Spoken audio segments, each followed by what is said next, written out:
Friends, कैसे हो आप सब लोग। आशा करता हूँ आपने जो पहले वीडियो बनाई गई थी वो देखी होंगी अच्छे से और उनसे आपने कुछ सीखा भी होगा। तो आज हम अपनी नेक्स्ट वीडियो बनाने जा रहे हैं। पिछली वीडियो में हमने क्या किया था, कूलम्ब्स लॉ पढ़ा था vector form.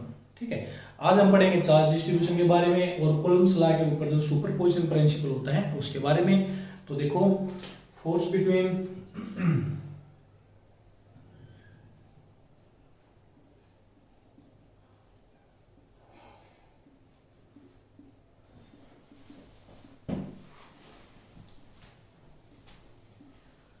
Force between multiple charges, और इसका दूसरा नाम हम क्या बोल सकते हैं, सुपरपोजिशन प्रिंसिपल।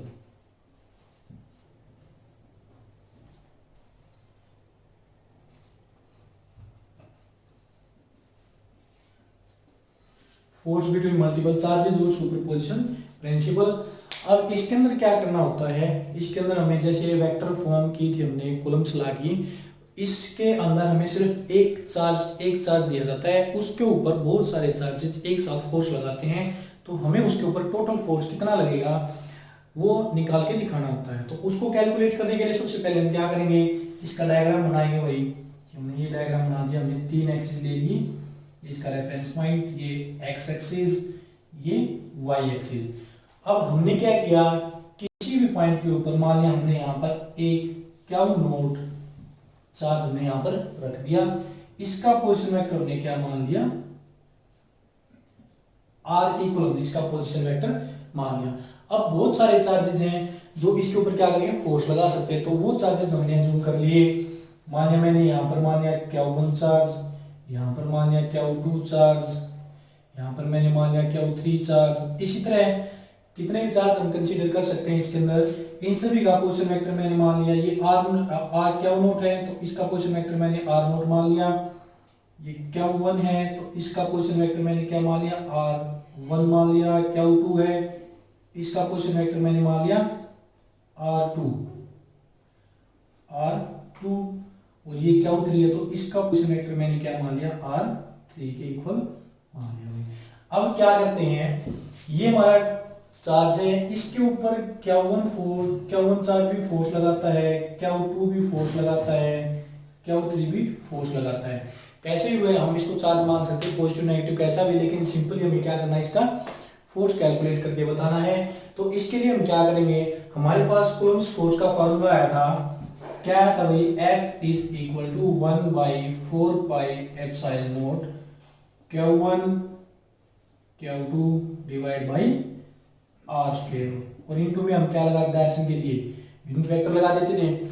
अब इसके अंदर हम क्या करेंगे, इस Q नोट के ऊपर हमें टोटल फोर्स कैलकुलेट करनी है, due to which Q1 Q2 and Q3।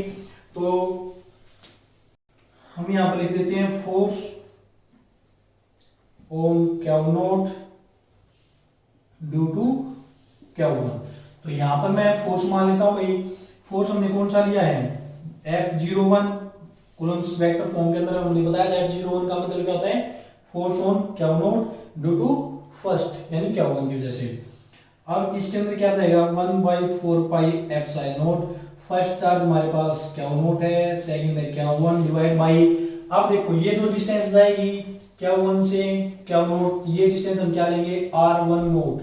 ठीक है, ये हो जाएगी हमारे पास R2 नोट, और ये 3 से जाएगी तो R3 नोट। वेक्टर फॉर्म के अंदर ये सारी चीजें आपको बता दी गई थी। ठीक है, तो यहां पर हमारे पास आएगा, तो ये हमारे पास क्या होगी, डिस्टेंस हमारी क्या हो जाएगी, R1 नोट वेक्टर, और इसका क्या हो जाएगा भाई, मैग्नीट्यूड का स्क्वायर, और इनटू में R1 नोट का यूनिट वेक्टर, हम ये लिख सकते हैं। इसी तरह फोर्स दिखाएंगे किसकी वजह से, Q2 की वजह से, force on Q naught due to Q2, तो इसको हम क्या लिख देंगे, F02। तो ये हमारे पास आ जाएगा 1/4 pi epsilon not Q note Q1 divide by, अब इसका पोजीशन वेक्टर क्या होगा, Q2 से Q नोट की तरफ जाएंगे तो R2 नोट, इसके मैग्नीट्यूड का स्क्वायर, और इनटू में क्या होगा, R2 नोट का यूनिट वेक्टर, ये लिख दिया। फिर हमारे पास क्या आएगा, Q3 की वजह से दिखाओगे force on Q naught due to Q3, तो ये हमारे पास आ जाएगा F03। फोर्स तो क्या वैल्यू आएगी 1/4πε0 Q not Q3 divide by R3 not vector का मैग्नीट्यूड का स्क्वायर और इनटू में R3 नॉट का यूनिट वेक्टर। इसी तरह जितने भी आप फोर्सेस निकालोगे, अगर हम n तक लेके जाते हैं तो F0n हमारे पास फोर्स क्या हो जाएगा 1/4πε0 और Q not Qn divide by क्या हो जाएगा Rn नॉट के वेक्टर मैग्नीट्यूड का स्क्वायर इनटू में Rn नॉट का यूनिट वेक्टर। अब हमें क्या कैलकुलेट करना है, इस पे ऊपर टोटल फोर्स कैलकुलेट करना है। तो टोटल फोर्स आप कैसे कैलकुलेट करोगे, टोटल, तो नेट टोटल फोर्स हमारे पास क्या आएगा, इन सभी फोर्सेस को हम क्या कर देंगे, ऐड कर देंगे। तो F नेट टोटल फोर्स किसके इक्वल आ जाए भाई, F01 plus F02 plus F03 plus जितने भी हमने फोर्स लिए हैं n नंबर तक उनको क्या कर देंगे, ऐड कर देंगे, प्लस F0n। ठीक है, अब यहाँ पर हम इनकी वैल्यू पुट करते हैं। तो वैल्यू पुट करने के बाद क्या हुआ, देखो जो हमारे पास फोर्स है उन सभी के अंदर 1/4πε0 और Q नॉट सभी के अंदर क्या है, कॉमन है ये चीज। तो इस चीज को हम क्या कर सकते हैं, कॉमन निकाल सकते हैं, Q नॉट डिवाइड बाई 4πε0।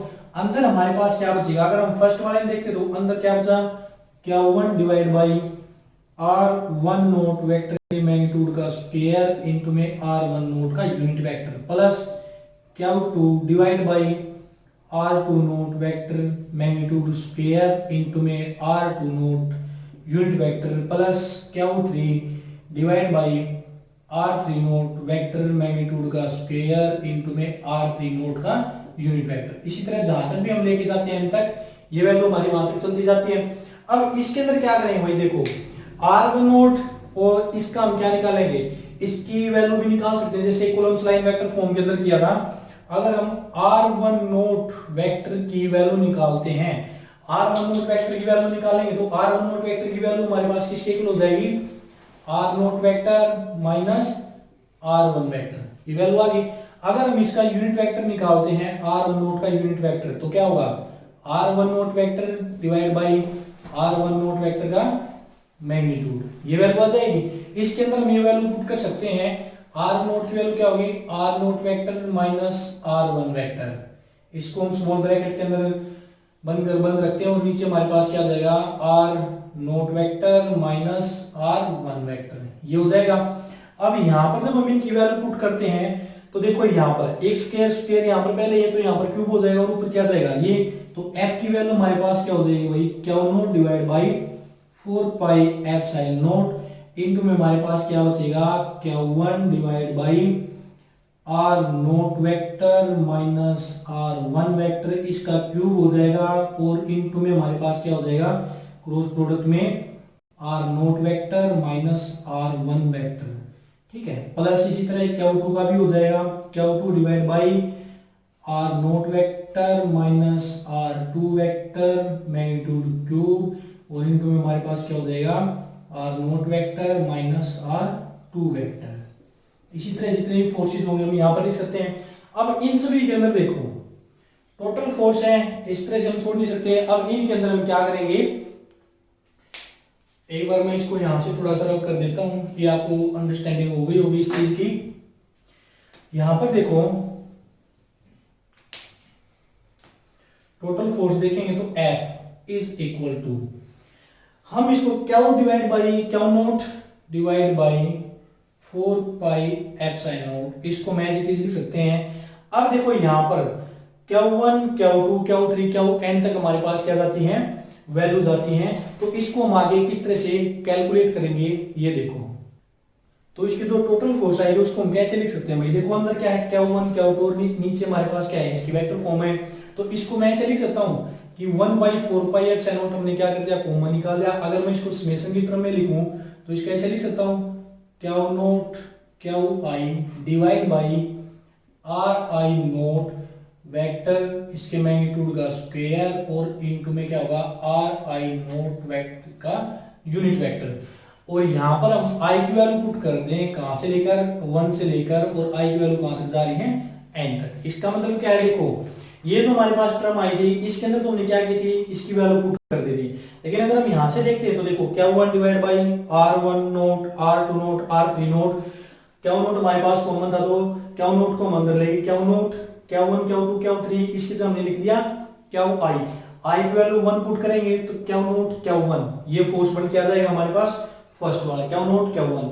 आई की वैल्यू 2 पुट करोगे तो Q note Q2, Q note Q2, ठीक है, Q नोट Q1 और यहाँ पर sorry Q note Q2 force बन जाएगा हमारा यहाँ पर। इसी तरह जब आई की वैल्यू 3 पुट करेंगे तो आई की वैल्यू 3 पुट करोगे तो क्या हो जाएगा Q नोट Q3, हमारे पास टोटल फोर्स आ जाएगा। हमने इसको किसकी फॉर्म में लिख दिया, समेशन की फॉर्म में लिख दिया। अगर अब हम यहाँ पर वैल्यू पुट करते तो वही बात आ जाती है हमारे पास कि जो F की वैल्यू आएगी टोटल फोर्स किसके इक्वल हो जाएगा, F is equal to 1/4 pi epsilon naught summation i की वैल्यू 1 से लेकर n तक और Q naught Qi divide by वही हो जाएगा R naught vector minus R i vector magnitude का क्यूब और इनटू में क्या हो जाएगा R naught vector minus R i vector.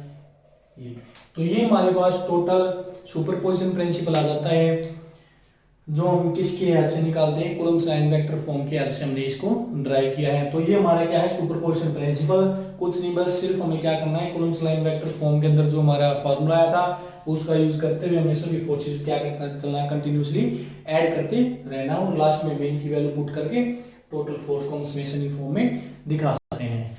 तो नेक्स्ट टॉपिक आता है हमारा चार्ज डिस्ट्रीब्यूशन।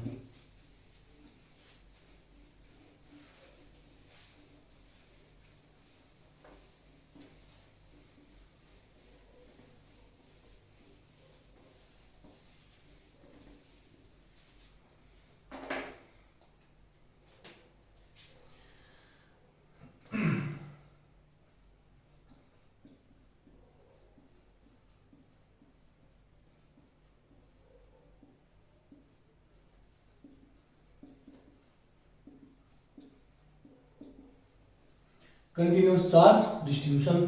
अब देखो जो चार्ज डिस्ट्रीब्यूशन होता है भाई, चार्ज को हम किस तरह से डिस्ट्रीब्यूट कर सकते हैं, सरफेस के ऊपर डिस्ट्रीब्यूट कर सकते हैं, लेंथ के ऊपर डिस्ट्रीब्यूट कर सकते हैं या फिर किसी वॉल्यूम के ऊपर हम इसको डिस्ट्रीब्यूट कर सकते हैं। तो तीनों डिस्ट्रीब्यूशन हमें पढ़ना है, लेंथ वाला, सरफेस वाला और वॉल्यूम वाला हमें कंटिन्यूअस चार्ज डिस्ट्रीब्यूशन पढ़ना है। अब देखो जो कंटिन्यूअस चार्ज डिस्ट्रीब्यूशन होता है वो डिस्क्रीट फॉर्म के अंदर होता है। डिस्क्रीट फॉर्म के अंदर क्या होता है, उसके अंदर कोई भी चार्ज हो सकता है लेकिन चार्ज की एक स्पेसिफिक वैल्यू होती है, उसके अंदर पॉजिटिव चार्ज भी हो सकता है, नेगेटिव चार्ज भी हो सकता है, लेकिन उसके अंदर जो वैल्यू रहेगी वो एक पर्टिकुलर वैल्यू रहेगी। ऐसा नहीं है कि उसके अंदर हमारे पास फ्रैक्शनल फॉर्म के अंदर वैल्यू आएगी। फ्रैक्शनल फॉर्म के अंदर हम वैल्यू नहीं ले सकते, एक कंप्लीट वैल्यू हमें उसके अंदर लेनी होती है।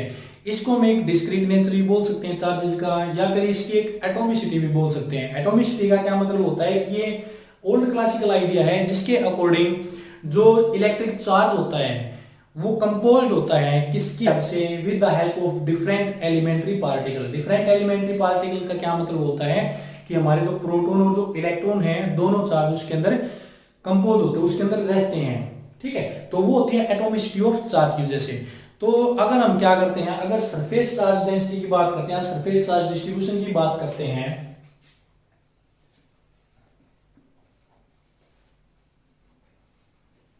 Surface charge distribution,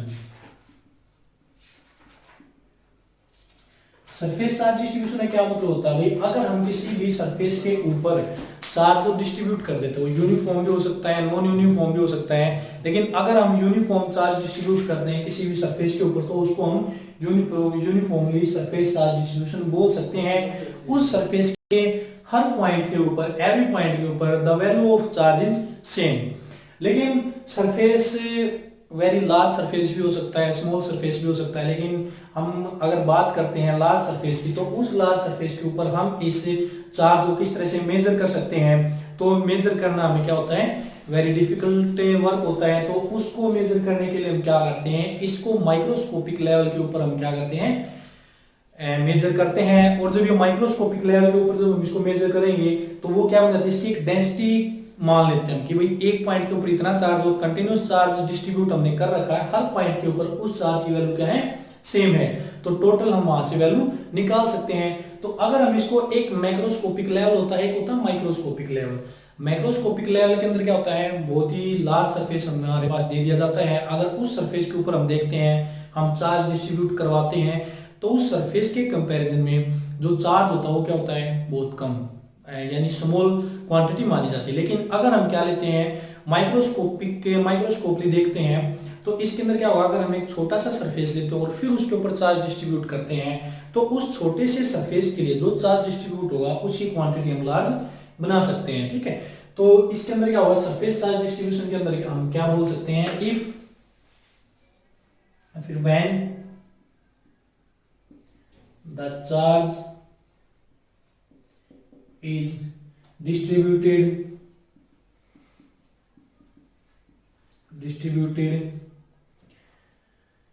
uniformly on a surface, then it is known as surface charge distribution।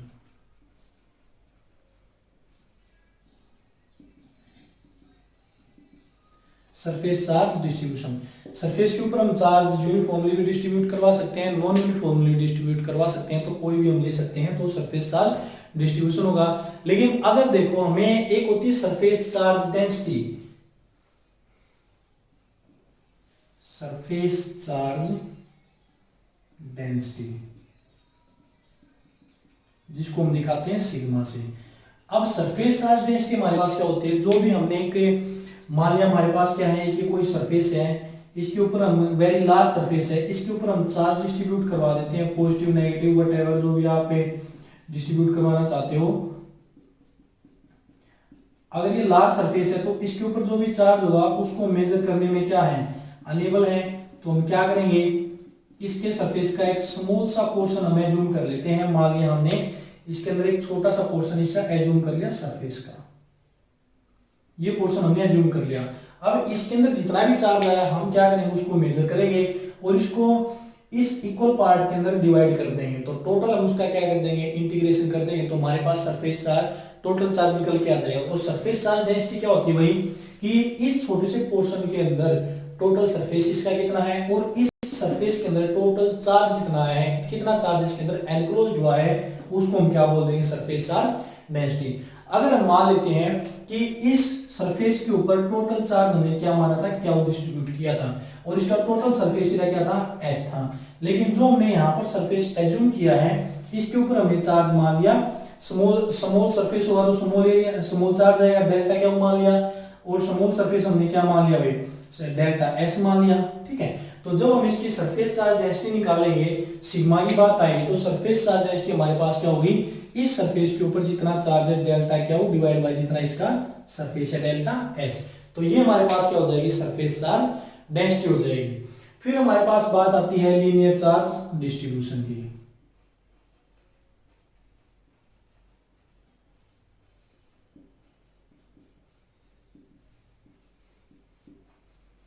Linear charge distribution जिसको हम किससे दिखाते हैं, लैम्डा से दिखा देते हैं, sorry linear charge distribution density की बात आई तब हम दिखाएंगे लैम्डा से। लीनियर चार्ज डिस्ट्रीब्यूशन क्या होता है, जैसे हमने यहाँ पर सरफेस के ऊपर चार्ज को डिस्ट्रीब्यूट करवाया था यूनिफॉर्मली या नॉन यूनिफॉर्मली, उसी तरह हम क्या कर देंगे, अगर हम एक लेंथ मान लेते हैं, लेंथ, ये हमने लेंथ मान ली, कोई भी कितनी लंबी हो सकती है, इनफाइनाइट या कितनी भी, या इनफाइनाइट से कम, अगर हम इसके ऊपर चार्ज डिस्ट्रीब्यूट करवा देते हैं लेंथ के ऊपर, कैसा भी पॉजिटिव नेगेटिव जो भी आप चाहते हो, ये चार्ज हम इसके ऊपर डिस्ट्रीब्यूट करवा दिया, तो ये तो होगा लीनियर चार्ज डिस्ट्रीब्यूशन। यूनिफॉर्मली भी हो सकता है, नॉन यूनिफॉर्मली भी हो सकता है। अगर हम बात करते हैं linear charge density, linear charge density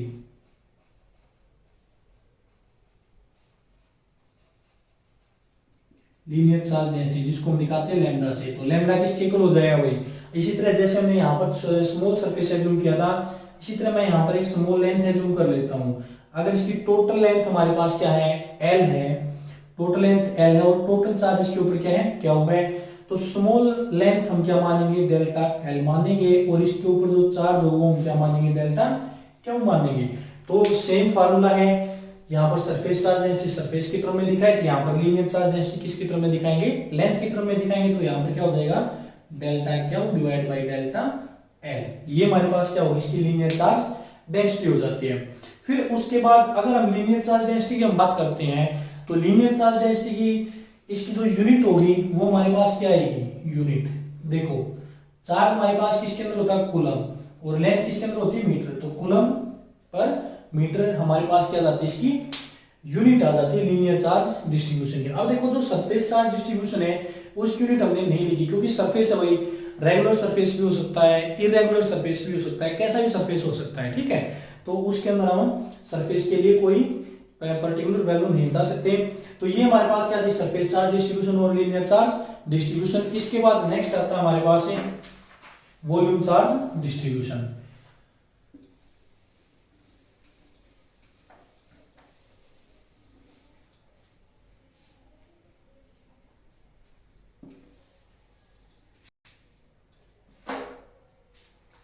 अगर हम वॉल्यूम चार्ज डिस्ट्रीब्यूशन की बात करते हैं, तो जब हम क्या करते हैं भाई, when charge is distributed uniformly on a volume then it is known as volume charge distribution. Volume के ऊपर यूनिफॉर्मली और नॉन यूनिफॉर्मली कैसे भी हम चार्ज डिस्ट्रीब्यूट करवा सकते हैं। जैसे हमने क्या मान लिया कि वॉल्यूम मान लिया, लेंथ ब्रेड्थ हाइट की हाइट लेकर हमने इसके ऊपर हमने चार्ज डिस्ट्रीब्यूट करवा दिया भाई।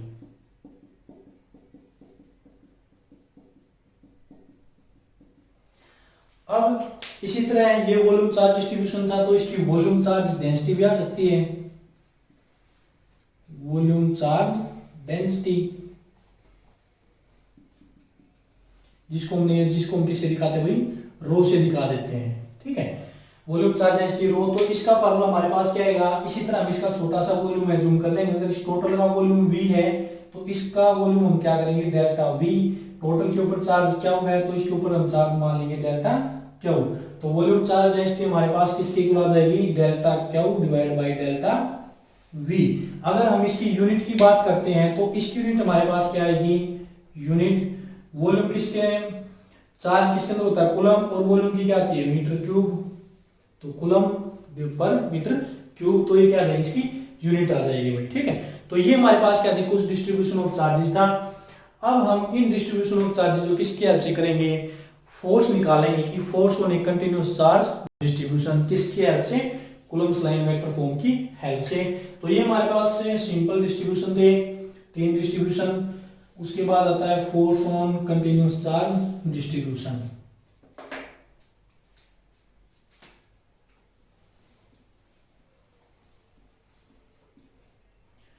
Force on continuous charge distribution. तो अगर हम सबसे पहले क्या करते हैं, वॉल्यूम लीनियर चार्ज डिस्ट्रीब्यूशन की बात करते हैं, ऑन लीनियर चार्ज डिस्ट्रीब्यूशन।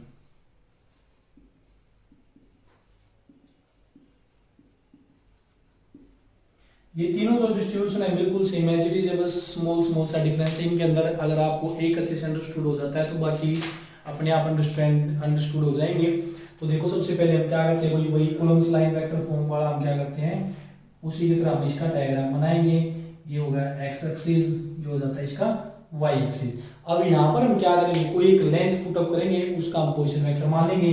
मान लिया हमने यहाँ पर ये लेंथ मान ली, इसके ऊपर हमने चार्ज डिस्ट्रीब्यूट कर दिया। लेंथ कैसी भी हो सकती है, इसके ऊपर चार्ज डिस्ट्रीब्यूट कर दिया, और हमने यहाँ पर एक चार्ज रख दिया, कोई भी एक क्यू नोट हमने चार्ज यहाँ पर रख दिया। अब इस क्यू नोट चार्ज के ऊपर जो लेंथ लीनियर चार्ज डिस्ट्रीब्यूशन है कितना फोर्स लगाएगा, तो उस फोर्स की वैल्यू हमें निकालनी है। तो देखो भाई ये लेंथ बहुत ज्यादा है, इसका हर एक पॉइंट इसके ऊपर क्या करेगा, फोर्स लगाएगा। अगर हमने इसके ऊपर कंटिन्यूअस चार्ज डिस्ट्रीब्यूशन कर रखा है तो हर पॉइंट के ऊपर चार्ज की वैल्यू क्या होगी, सेम रहेगी। तो हम क्या करते हैं, इसको स्मॉल पार्ट के अंदर डिवाइड कर लेते हैं इक्वल पार्ट के अंदर। तो एक पार्ट जितना फोर्स लगाएगा बाकी सारे पार्ट उतना इसके ऊपर क्या लगाते जाएंगे, फोर्स, और लास्ट में हम सभी फोर्स को क्या कर देंगे, ऐड कर देंगे। तो अगर इसकी लेंथ, टोटल लेंथ हमारे पास L है, तो इसकी लेंथ क्या हो जाएगी, डेल्टा L हो जाएगी। टोटल चार्ज इसके ऊपर क्या हुआ है, तो इसके ऊपर जो चार्ज होगा वो क्या हो जाएगा, डेल्टा क्यू चार्ज हो जाएगा। अब यहाँ पर अगर मैं इस क्यू नोट का पोजीशन वेक्टर क्या मान लेता हूँ, आर नोट मान लेता हूँ, और यहाँ पर इसका एक पोजीशन वेक्टर मान लेता हूँ जो हमने लेंथ एज्यूम की है, इसका पोजीशन वेक्टर आर मान लेते हैं। ठीक है, ये पोजीशन वेक्टर हमने आर मान लिया। अब यहाँ पर हम क्या करेंगे, ये R1 मान लेते हैं हम इसका पोजीशन वेक्टर, R1 मान लो। अब यहां से हम क्या करते हैं, ये इसके ऊपर फोर्स लगाएगा इस डायरेक्शन में, तो ये इसका जो पोजीशन वेक्टर होगा वो क्या हो जाएगा, R1 नोट इसका पोजीशन वेक्टर हो जाएगा। तो हमें ये फोर्स कैलकुलेट करके बताना है कि टोटल फोर्स इसके अंदर कितना होगा। तो टोटल फोर्स हम कैसे निकालेंगे, देखो ये स्मॉल लेंथ है, तो इसकी वजह से जो फोर्स लगेगा वो भी कैसा लगेगा, स्मॉल फोर्स लगेगा। तो हम जो कूलम्ब फोर्स आया था उसी का यूज करेंगे। स्मॉल लेंथ की वजह से small force dF is equal to 1/4 pi epsilon naught. अब इसके अंदर दो चार्जेस हैं, इसके ऊपर हमने चार्ज क्या लिया है, एक तो हमने लिया है क्यू नोट और दूसरा हमारे पास क्या वही डेल्टा क्यू डिवाइड बाई ये जो डिस्टेंस आई है R1 नोट वेक्टर मैग्नीट्यूड का स्क्वायर इनटू में R1 नोट का यूनिट वेक्टर, डायरेक्शन हमने दिखा दी। अब इसके अंदर हम क्या करेंगे, वैल्यू पुट कर देते हैं भाई सिंपली किसकी, इस क्यू नोट की। अगर हम इस क्यू नोट की वैल्यू पुट करेंगे तो हमारे पास क्या वैल्यू आएगी, dF is equal to 1/4 pi epsilon naught Q naught. अब देखो जो लीनियर चार्ज डेंसिटी थी उसको हमने किससे दिखाया था, लैम्डा से दिखाया था। लीनियर चार्ज डेंसिटी की वैल्यू क्या आई थी, delta Q divide by delta L. अगर मैं यहां से इस डेल्टा क्यू की वैल्यू कैलकुलेट करते हैं तो क्या हो जाएगा, लैम्डा इनटू में डेल्टा एल। हमारे पास ये जो वैल्यू आई है ये वैल्यू हम यहाँ पर पुट कर देते हैं डेल्टा क्यू की जगह, तो ये हो जाएगा लैम्डा इनटू में डेल्टा एल। ये वैल्यू आ गई हमारे पास लैम्डा इनटू में डेल्टा एल, और साथ में हमारे पास क्या होगा भाई R1 नोट वेक्टर की मैग्नीट्यूड का स्क्वायर और इनटू में R1 नोट का यूनिट वेक्टर, ये वैल्यू आ गई। लेकिन हम यहाँ पर देखते हैं हमें क्या निकालना है, टोटल फोर्स निकालना है। लेकिन यहाँ पर हमने जो फोर्स कैलकुलेट किया वो सिर्फ एक पोर्शन की वजह से है, कैसा फोर्स है, स्मॉल फोर्स है। तो इसको हम टोटल फोर्स निकालेंगे तो दोनों साइड में हम क्या कर सकते हैं, इंटीग्रेशन या समेशन कर सकते हैं। भाई हम इंटीग्रेशन करेंगे तो हमारे पास क्या हो जाएगा, dF इंटीग्रेशन इस साइड में कर दिया और इंटीग्रेशन हम इस साइड में करेंगे 1/4 pi epsilon naught Q not lambda delta L divide by R1 note का वेक्टर का मैग्नीट्यूड का स्क्वायर इनटू में R1 नोट का यूनिट वेक्टर। हम यहाँ पर ये कर सकते हैं, लेकिन देखो जो कांस्टेंट टर्म होती है वो बाहर आ जाती हैं और बाकी जो स्मॉल टर्म है उसका हम क्या करेंगे, इंटीग्रेशन। तो ये तो होगा F total force Q naught divide by 4 pi epsilon naught, integration से बाहर आ गया। अब यहाँ पर देखो जो हमने इंटीग्रेशन किया वो किसका किया है, लेंथ का किया है। तो यहाँ पर हम इंटीग्रेशन के अंदर क्या लिख देंगे, L लगा देंगे इसकी लिमिट की, होल लेंथ के ऊपर हमने इसका इंटीग्रेशन किया है। तो यहाँ पर L हो जाएगा, अंदर हमारे पास क्या हो जाएगा, लैम्डा इनटू में dl divide by R1 naught vector की मैग्नीट्यूड का स्क्वायर इनटू में R1 नोट का यूनिट वेक्टर। हमारे पास ये वैल्यू आ जाती है इसकी। अब इसके अंदर देखो कई जगह पर हम यहाँ पर L भी लिख सकते हैं, लेकिन अगर हम L ना लिखें तो यहाँ सॉरी और हम ये भी लगा सकते हैं भाई कि जो इंटीग्रेशन हुआ वो किसका हुआ है, फुल लेंथ का हुआ है एक ही एक्सिस के लिए। तो ये हमने क्या किया, फोर्स निकाला है, टोटल फोर्स किसके ऊपर, लीनियर चार्ज डिस्ट्रीब्यूशन के ऊपर। सिमिलरली अगर आपको एक अंडरस्टूड हो गया है तो बाकी सारे फोर्सेस को आप निकाल सकते हो। अगर हम बात करते हैं किसकी, surface on surface charge distribution, surface charge distribution, surface charge distribution के ऊपर जो फोर्स आएगा सिंपली क्या आएगा, देखो हमारा जो डिफरेंस है वो कहां पर आएगा, यहां पर आएगा। बाकी Q naught divide by 4 pi epsilon note हमारा सेम रहेगा, Q naught divide by 4 pi epsilon note. ऊपर हम लगा देते हैं भाई सरफेस वाला दिख रहा है तो यहां पर हम क्या लिख देंगे, एस लिख देंगे कि हमने सरफेस के ऊपर ले रहे हैं। और यहां पर क्या वैल्यू है, सरफेस चार्ज डिस्ट्रीब्यूशन हमने किससे दिखाया था, सिग्मा से आया था। सरफेस चार्ज डिस्ट्रीब्यूशन सिग्मा किसके इक्वल आया था, delta Q divide by delta S. तो यहां से अगर डेल्टा क्यू की वैल्यू निकालें तो सिग्मा इनटू में डेल्टा एस, तो यहां पर लैम्डा इनटू में डीएल आया था, यहां पर आ जाएगा सिग्मा इनटू में डेल्टा एस। बाकी हम सारा एचडीज कर देंगे, R1 नोट वेक्टर इसके मैग्नीट्यूड का स्क्वायर इनटू में R1 नोट वेक्टर इसका यूनिट वेक्टर। ये तो आ गया सरफेस चार्ज डिस्ट्रीब्यूशन। अगर लास्ट में रहता हमारे पास, और इसके ऊपर हम क्या कर सकते हैं भाई, ये राउंड लगाने से क्या हो जाएगा, होल सरफेस के ऊपर हमने इसका इंटीग्रेशन किया है। लास्ट हमारे पास बचता है ऑन वॉल्यूम चार्ज,